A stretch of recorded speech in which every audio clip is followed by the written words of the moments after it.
evening everyone, I'm Ali Basharian and my topic is all about of power rule of limits.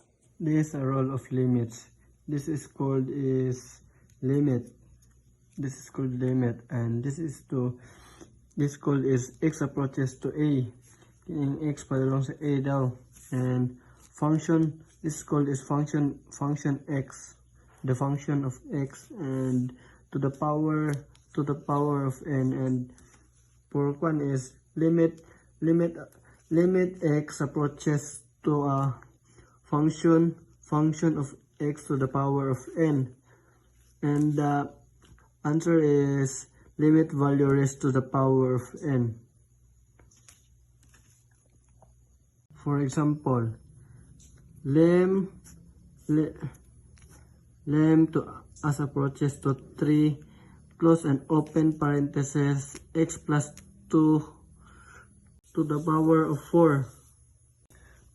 And ang una ni mukhaon for inside is kini sila. For kwan ang iyang kwan ani is x plus 2 muna siya na imong 5 is tungod ani like ano man siya lim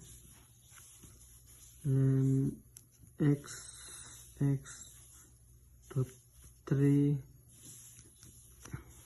x plus 2 kanya open and close parenthesis x plus 2 equal 3 siya plus 2 equal 5. Diba nakuha? O siya, ang answer is 5. And raised to the power of 4. To the power of 4 daw ko na. Pila man 5 man ang yung kandare. 5. So nara siya 5 to the power of 4. And ang yung answer is 625. So for solution is lim x approaches to 3 close and open parenthesis x plus 2 to the power of 4 equals 625. Muna siyang magawas kung imo siyang i-solve sa kwan. Muna yung solution. Muna siya yung magawas ng answer. Thank you.